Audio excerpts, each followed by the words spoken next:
BJP के जो नाश खाते हैं तुम मर जाओ साले, खुद पे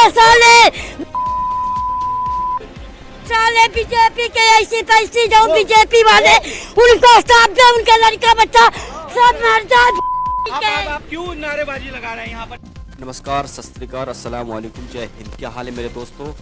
मैं आज बात कर रहा हूँ बलात्कारी कुलदीप सेंगर की। यानी आखिरकार क्या वजह है और क्यों पूरी बीजेपी सरकार बलात्कारी कुलदीप सेंगर को बचाना चाहती है। यानी जब उसकी माँ यानी जो पीड़िता है रेप कांड की, उन्नाव रेप कांड की पीड़िता है, वो और उसकी माँ दिल्ली के जंतर मंतर पर बड़ी ही खामोशी से प्रदर्शन कर रही थी, यानी धरने पर बैठी थी। फिर वहाँ पर क्या होता है, इसे देखते ही एक बीजेपी का मंत्री वहाँ पर पहुँचता है और ठीक उसी जगह और वहीं पर ही उनके सामने कहता है बीजेपी जिंदाबाद, बीजेपी जिंदाबाद। यानी इन लोगों की मानसिकता देखिए आप, और इन्हें इतनी सी भी शर्म नहीं है। यानी जो रेप पीड़िता है पूरी तरह से कुलदीप सेंगर, उसने ज़िंदगी उस बच्ची की बर्बाद कर दी और पूरे परिवार को निगल गया नाके की तरह। और फिर भी इन लोगों को तरस नहीं आ रहा है। फिर भी ये बीजेपी के जितने भी मंत्री हैं, जितने भी नेता हैं, पूरी बीजेपी सरकार ही इन लोगों को बचाना चाहती है। आखिर क्या वजह है, आखिर क्या है ऐसा कुलदीप सेंगर में जो पूरी बीजेपी सरकार ही फील्ड पर उतर आई है इसके बचाने के लिए।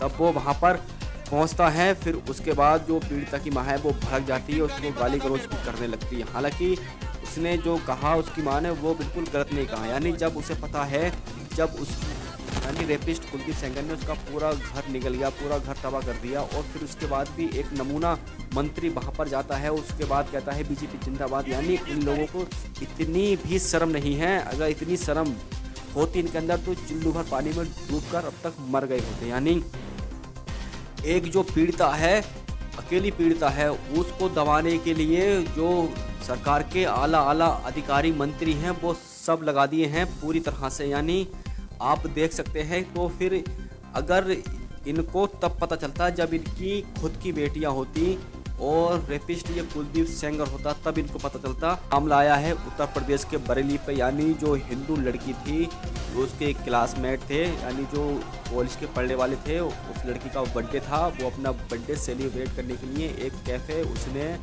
ऑर्डर कर दिया था। यानी उसमें जो रेस्टोरेंट वगैरह कैफ़े होता है उसको एक रात के लिए बुकिंग कर लिया था हैप्पी बर्थडे मनाने के लिए। वहाँ पर कुछ लड़के मुसलमान भी थे। जैसे ही यानी जो गुंडे हैं, मवाली हैं, बजरंग दल के, उन लोगों को पता चलता है तो वो लोग तुरंत ही उस कैफ़े में जाकर तोड़ फोड़ करने लगते हैं और कहते हैं देखो उसमें मुल्ला कौन सा, उसको मारो। फिर उन तीनों मुस्लिम लड़कों को ये गुंडे इस तरह से पीटते हैं, जैसे बेरहमी से इस तरह से पीटते हैं जैसे कुछ उनमें जान ही नहीं है, और फिर उस लड़की को पीट लेते हैं।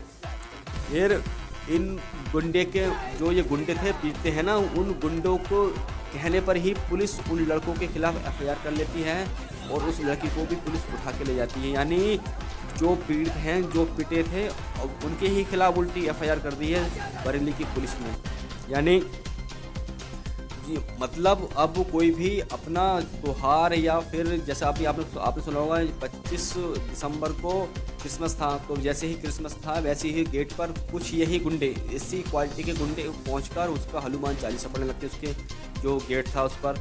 मतलब इन लोगों को हर तरह से आखिर क्या पढ़ाया जाता है और क्या सिखाया जाता है, इन्हें तुरंत ही जो इनका हिंदू धर्म है वो खतरे में आ जाता है।